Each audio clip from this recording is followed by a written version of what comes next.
So it says, it's one of the homework problems. It says a car with mass 1,000 kilogram completes a turn of radius r, which is given, 110 meters, at a constant speed of v equal to 21 meters per second. As the car goes around the turn, the tires are on the verge of slipping. Assuming that the turn is not on a level road, so the road is not banked at an angle, what is the numeric value of the coefficient of static friction us between the road and the tire? What do you think? Can't stop it now. Can this? So remember, we talked about static friction. We said that static friction is anywhere between 0 and a maximum. And the maximum is equal to the coefficient of static friction times the normal force, right? So this is the formula for static friction. Let me write it here. Fs is anywhere between 0 and could be 0, could be maximum. We call it Fs max. And that Fs max is equal to us times the normal force. All right? And now here when it says it is on the verge of slipping, means that the static friction is equal to Fs max, which we can write it as s times n. If the car goes slower, it is not in the case. It can turn, but at 21 meters per second, it is on the verge of slipping, means that the static friction is at its maximum. If it goes faster, it will slip, right? Okay. But then, how do we approach the problem? What are the things to do? I guess sketch a diagram. Yeah, sketch a diagram. Situation. Yes. So diagram we can do this way. This is the road. We are looking at the car going like this. The car is going like this. All right, we are looking at it. It's heading toward us right now. So we can draw a car like that, right? And these are the tires.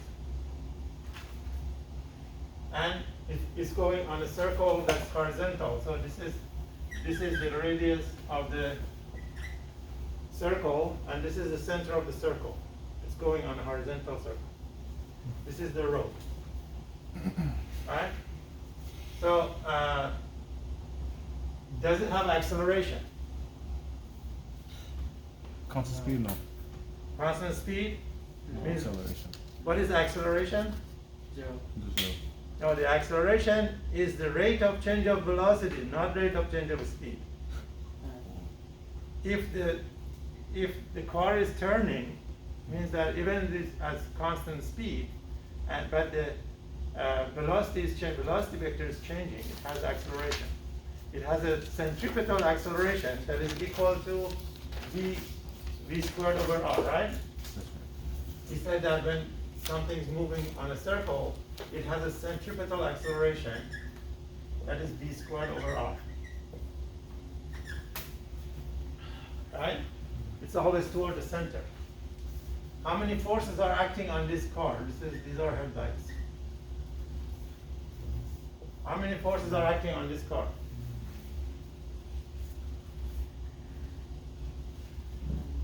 Four. Which four? Normal force, Okay. friction force, static friction, the weight, and let's say centripetal force, or Did we list that force? no? No. It said that the forces are on that list. Either if there's a surface, there's normal force. If there's friction, like this. And so a surface can apply two forces, one normal, one parallel to the surface, which is called friction, right? So two forces from the surface and a weight. Is there anything else? No. Is there a rope connected to that? Is there a spring? Is there anything else? No. So three forces. Okay? There are three forces acting on it. One is the normal force, which is of course combination of all of these. We call it normal force. and there is a gravity force, W, and there is a friction force. Which way is the friction force? If the car is moving this way, which way is the friction force? This one. Toward the center, right? Because that is the force that's actually giving it centripetal acceleration. If that force is not there, it will go on a straight line, right? If there's no friction, let's say the road is icy, what happens? The car doesn't turn, it goes straight, right? So the force of friction is toward the center. And we also said that force of friction is in the opposite direction of tendency of the object to move. Of course, because you're going around a circle like that, there's the tendency is going to go straight, so going away from the center. So the friction keeps it toward the center. Okay? So the friction force should be like this. We call it Fs. All right? But of course, it is at its maximum. But let's call it Fs for now, and see. Okay, what is the free body diagram? This is too much to look at. That's why we draw a free body diagram. We say, okay, we take x-axis, y-axis, and this is the car. We draw the forces, normal force, W, which is mg, and the friction force, Fs. And what is the direction of acceleration? We put acceleration on the side. We know that it is toward the center. It's going around circle, horizontal circle. This is the acceleration, which is equal to v squared over r. Yes? When you use kinetic friction, like what point, like if it asks what, like what's the minimum amount of force needed to move the car, like tip the car. That would be another question. Like that says minimum. Would you just use kinetic or static? This is static because you see when the car is moving without slipping, the part of the wheel, the tire that is in contact with the road is not moving against the road. That's why you see tire tracks, right? If it slips, you see a smear, right? But you see that it means that it comes and stamps and goes, right? So that part, part of tire is not moving against the surface, so it's a static friction. Okay? So when it asks for like, because on the homework it says like minimum force. Yeah, here also. Here it says, what is the numeric value? Oh, okay, that's something else, but I'm going to address that here. Okay. See, the minimum maximum comes from these inequalities. The maximum of static friction is equal to that, but the static friction in general is less than that. Usually this minimum maximum comes from that. All right, so what do we do after that? We did free body diagram. What do? We do the application of Newton's law in two directions. The acceleration is in x direction in this case. We actually chose x direction on purpose in this direction so that the acceleration is in the x direction. And the acceleration in y direction is 0, right? So let's first apply Newton's law in y direction because acceleration is 0. So we say sum of Fy equal to MAY.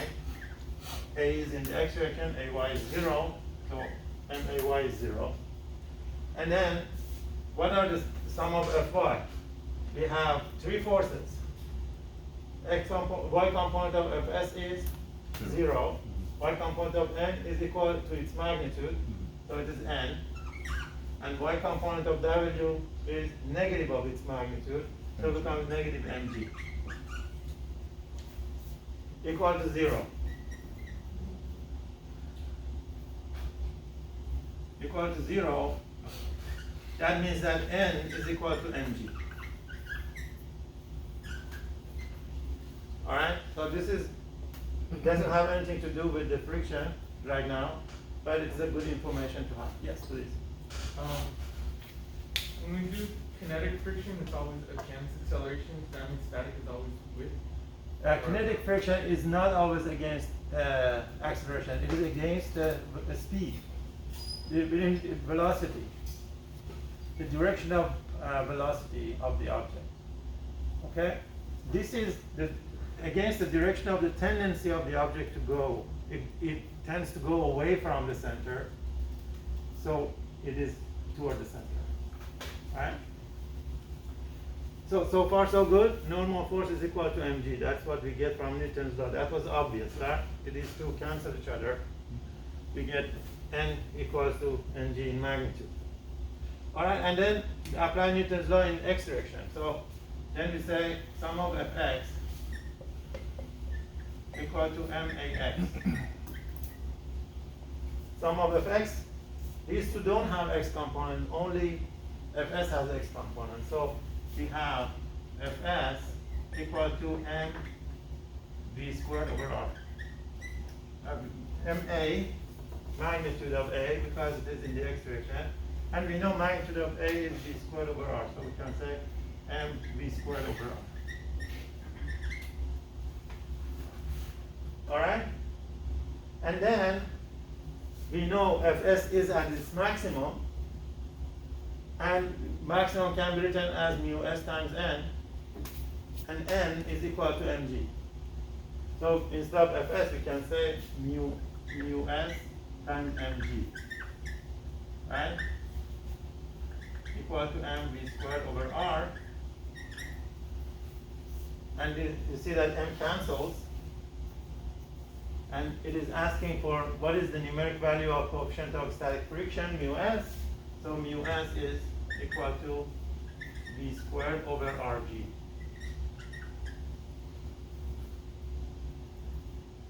Right? So we can plug in the numbers now. It becomes 21 squared over r, which is 110 times 9.8.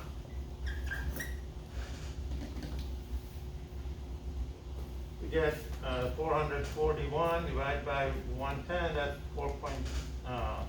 it's about 4 times divided by 9. Becomes 0.4 something. Calculate that exactly. It's about 0.4. 0.4? 5. 5? 409. 409. Yeah. 409. Yeah. Alright, so the coefficient of static friction must be 0.409. Alright? Make sense? In general, sometimes they ask you what is the maximum speed. For example, you have a coefficient of friction. They say what is the maximum speed a car can move on a turn. So you say again, this happened. The same situation, and then fs is equal to ma. But you can say fs, which is equal to ma, is less than fs max, which is equal to mu s times the normal force, which is equal to mu s times mg. Right? And then what you get from here is that this ma is less than mu s mg. So a is less than mu s times g. And what is a? V squared over r. So v squared over r should be less than mu s over g, over mu s times g. Right? Therefore v squared should be less than mu s times rg. Right? You see this less. Now this gives you a maximum, right? This gives you a maximum. And maximum means that there's a maximum speed the car can have to still not slip. Right? So the max squared should be equal to, of course you can put equal here also, it should be equal to mu s RG. And again, you see the same thing as we found here. Mu s should be equal to v squared over RG, because in this case the speed was the maximum speed. Right? So here it tells it better. Right? It tells the story better that way. So V max is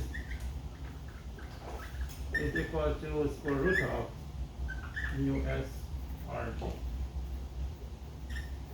This is the maximum speed you can go on a turn if you have a steady coefficient of mu s and going on a circle of radius r. So that means that the more friction you have, the faster you can go. Right? If you're on ice, then you have to go slow. If you're on ice on a tight curve, turn, you have to go very slowly. Since mu is small, r is small. You have to go very, very slowly. See? That's this problem. Any questions?